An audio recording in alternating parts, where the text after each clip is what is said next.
ओवीस kitchen या recipe चॅनलमध्ये तुमचे स्वागत आहे. तर आज आपण ना रक्षाबंधन स्पेशल घरीच अगदी भन्नाट अशी रेसिपी करणार आहोत. तुम्ही जर एकदा ही रेसिपी केली ना तर नक्कीच कोणत्याही सणाला ना बाहेरून मिठाई कधीच विकत आणणार नाही. इतकी जास्त अप्रतिम ही रेसिपी तयार होते आणि अगदी कमीत कमी साहित्यामध्ये तयार होते आणि कमीत कमी वेळेमध्ये सुद्धा तयार होते. त्यामुळे या रक्षाबंधनला तर ही रेसिपी गोडाची प्रत्येकाने करायलाच पाहिजे. तर चला थोडाही वेळ न घालवता लगेच व्हिडिओला सुरुवात करूया. त्यासाठी आता मी इथे 1 वाटीला थोडेसे कमी पोहे घेतले आहेत. तुम्ही जर जास्त लोकांसाठी करत असाल ना तर मग पोह्यांची क्वांटिटी इथे तुम्ही वाढवू शकता. आता पोहे आपल्याला गॅसवरती एक कढई ठेवून ना त्यामध्ये पोहे घालून घ्यायचे आहेत. अगदी स्लो गॅस ठेवायचा आहे. खूप जास्तसुद्धा गॅस आपल्याला इथे ठेवायचा नाही. हलकेसे पोहे आपल्याला फक्त हे भाजून घ्यायचे आहेत. तर बघा गॅस आपल्याला अजिबातच मोठा ठेवायचा नाही. म्हणजेच रंग बदलेस तोपर्यंत पोहे आपल्याला भाजायचे नाही. फक्त अगदी छान कुरकुरीत होईस तोपर्यंत आपल्याला हे पोहे भाजून घ्यायचे आहेत. तर इथे बघा मी हाताने अगदी या पद्धतीने चेक करत आहे. जर तुमचेसुद्धा पोहे अतिशय कुरकुरीत असे झाले असतील ना तर तुम्हाला इथे गॅस लगेच बंद करून घ्यायचा आहे. आता फक्त एक 50 ते 60 सेकंदच मी फक्त इथे पोहे परतून घेतले होते. आणि बघा अगदी आता हे थंड करण्यासाठी आपल्याला प्लेटमध्ये काढून घ्यायचे आहे. आणि खूप जास्त रंगसुद्धा पोह्यांचा चेंज झालेला नाही. जसा रंग होता ना अगदी तसाच पोह्यांचा इथे शिल्लक राहिलेला आहे. आता हे पोहे ना प्लेटमध्ये आपल्याला काढायचे आहेत. कारण की हे पोहे आपल्याला थोडा वेळ थंड करायचे आहेत. गरम गरम आपल्याला लगेचच पोहे मिक्सरच्या भांड्यामध्ये टाकायचे नाहीत बघा. आता थोड्या वेळाने मी पोहे इथे थंड करून घेतले आहेत आणि नंतर हे पोहे मिक्सरच्या भांड्यामध्ये काढून घेऊया. तुम्ही जर एकदा ही रेसिपी केली ना तर नक्कीच सांगते कोणत्याही सणाला ना तुम्ही बाहेरून विकत मिठाई आणणार नाही. इतकी जास्त अप्रतिम ते रेसिपी तयार होते आणि जर रक्षाबंधनला केली ना तर नक्कीच तुमचे सगळेजण भरभरून कौतुक करतील आणि त्यांचासुद्धा विश्वास बसणार नाही की ही रेसिपी किंवा ही मिठाई ना तुम्ही घरी केलेली आहे. इतकी जास्त खायला अप्रतिम लागते. आता बघा पोहे मी अगदी बारीक असे वाटून घेतलेले आहेत. ज्या पद्धतीने आपला जो बारीक रवा असतो ना अगदी त्याच पद्धतीने हे पोहे आपल्याला बारीक असे वाटून घ्यायचे आहेत. खूप जास्त जाडसर ठेवायचे नाही आहेत अजिबातच. जर तुम्हाला जाडसर वाटत असेल ना तर तुम्ही पुन्हा परत फिरवून घेतलं ना तरी चालेल. आता बघा गॅसवरती पुन्हा मी कढई तापत ठेवली आहे. कढईमध्ये आपल्याला जितके पोहे घेतले आहेत ना तितकं दूध घालून घ्यायचं आहे. तुम्ही इथे दुधाचं प्रमाण थोडंसं वाढवूसुद्धा शकता. कधी कधी पोहे खूप जास्त दूध अब्झॉर्ब करतं किंवा कधी कधी कमी करतं. त्यानुसार तुम्ही दुधाची इथे क्वांटिटी वाढवू शकता. आता बघा दुधाला छान अशी उकळी आलेली आहे. त्यानंतर जे आपण पोहे वाटून घेतले होते ना ते यावरती घालून घेऊया. आता घालताना बघा अगदी एकदमसुद्धा मी ओतलेले नाही आहेत. हाताने अगदी या पद्धतीने आपल्याला हलवत राहायचं आहे आणि दुसऱ्या हाताने हे पोहे आपल्याला यामध्ये ओतून घ्यायचे आहेत. तर बघा थोडे थोडे करून मी यामध्ये पोहे ओतते आणि गॅसची जी फ्लेम आहे ना ती अगदी स्लो ठेवलेली आहे.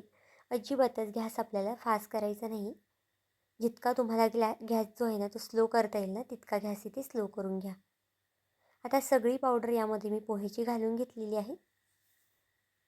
आता हे अगदी छान असं एकजीव करून घ्यायचं आहे.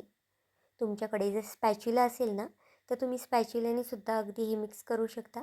कारण की स्पॅच्युलाने अजून छान असं मिक्स करता येतं आणि यामध्ये अजिबातच याच्या गुठळ्या वगैरे राहत नाही. आता बघा मीडियम गॅसवरतीच म्हणजे स्लो गॅसवरतीच हे मी छान असं मिक्स करून घेतलं आहे. त्यानंतर यामध्ये आपल्याला 1 चमचा तूप घालायचं आहे. जर तुम्हाला तुपाचा फ्लेवर आवडत नसेल ना तर त्याऐवजी तुम्ही इथे जे आपलं वनस्पती तूप असतं ना ते सुद्धा वापरू शकता किंवा जर ते सुद्धा घालायचं नसेल तर तुम्ही इथे तेलाचा सुद्धा वापर करू शकता. पण ह्या मिठाईला ना तुपाने अगदी छान अशी टेस्ट येते.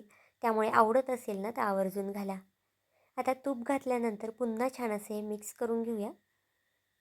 तर बघा मीडियम गॅसवरतीच मी हे छान असं मिक्स करून घेते. गॅस जर तुम्ही थोडा जरी फास्ट केला ना तर खालीही लागू शकतं. त्यामुळे शक्यतो मीडियम गॅस ठेवा. आणि जर नॉनस्टिकचं पॅन असेल ना शक्यतो हे खाली लागणार वगैरे नाही. आता यामध्ये आपल्याला चवीनुसार साखर घालायची आहे. तुम्हाला जितकं गोड आवडत असेल ना त्यानुसार इथे तुम्ही साखरेचं प्रमाण कमी जास्त करू शकता. पण इथे ना आपण छान अशी गोडाची मिठाई करत आहोत. त्यामुळे इथे मी 2 चमचे साखर घातलेली आहे.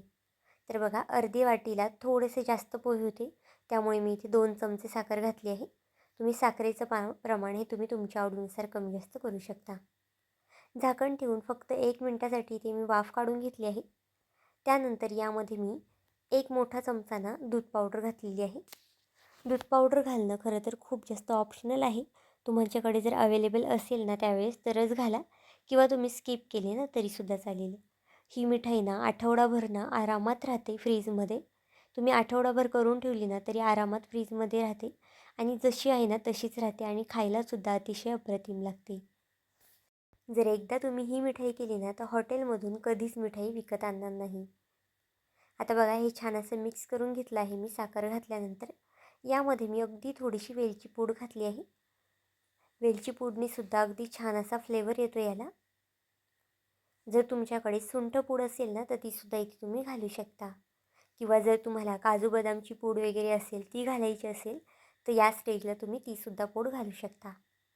आता वेलची पूड घातल्यानंतर पुन्हा छान असे मिक्स करून घेतलं आहे. पोहे असल्यामुळे ना शिजायला खूप जास्त वेळसुद्धा लागत नाही. एक 2 ते 3 मिनटामध्ये ना आरामात शिजून होतं. आता एका प्लेटला ना मी थोडंसं तूप लावून घेतलं आहे. तुमच्याकडे जर ट्रे वगैरे असेल ना तर तुम्ही ट्रेचा वगैरेसुद्धा वापर करू शकता. आता हे आपल्याला अगदी हाताने छान असं थापून घ्यायचं आहे. बघा गरम गरमच थापायचं आहे आपल्याला, खूप जास्त थंडसुद्धा होऊन द्यायचं नाही. गरम गरमच हे आपल्याला छान असं तापून घ्यायचं आहे. जर हाताला चिटकत वगैरे असेल ना तर थोडंसं हाताला तुपाचा हात घ्या आणि नंतर नाही थापून घ्या. तर बघा या पद्धतीने याची मी चौकोनी अशी वडी करून घेतलेली आहे. तुमच्या आकारामध्ये तुम्ही याला शेप देऊ शकता. ज्या पद्धतीने काजू कतरी वगैरे असते ना त्या पद्धतीने सुद्धा तुम्ही याला आकार देऊ शकता किंवा मग याच्यात चौकोनी आकाराच्या वड्यासुद्धा बनवू शकता. तुम्ही याला बर्फीसुद्धा म्हणू शकता किंवा तुम्हाला जे नाव आवडेल ना पोह्याची बर्फी किंवा पोह्याची मिठाई जे नाव आवडेल ना ते नाव इथे तुम्ही देऊ शकता. पण कोणाला खाल्ल्यावरती कळणारसुद्धा नाही की तुम्ही ही रेसिपी ना किंवा ही बर्फी ना पोह्यांपासून बनवली आहे. इतकी जास्त अप्रतिम होते आणि तोंडात टाकताच विरघळते, इतकी जास्त अप्रतिम ही रेसिपी तयार होते. कोणताही पाक करायची गरज लागत नाही आणि कोणतीही झंझटसुद्धा लागत नाही या बर्फीसाठी. त्यामुळे या रक्षाबंधनला ना ही रेसिपी नक्कीच एकदा करून पहा. गार्निशसाठी इथे बघा मी थोडेसे काजूचे किंवा बदामचे तुकडे लावून घेते. जर तुम्हाला तुमच्याकडे जर चंदेरी जो कागद असतो ना आपला तो सुद्धा इथे तुम्ही लावू शकता. पण माझ्याकडे अवेलेबल नव्हता त्यामुळे इथे मी काजू बदामचे तुकडे लावत आहे. तर आजची ही रेसिपी किंवा ही मिठाई तुम्हाला कशी वाटली मला हे कमेंट करून नक्की सांगा आणि चॅनलवरती नवीन असाल तर चॅनलला एक लाईक आणि एक सबस्क्राईब करायला विसरू नका. पुन्हा भेटूया आपण अशाच एका नवीन व्हिडिओमध्ये. तोपर्यंत बाय.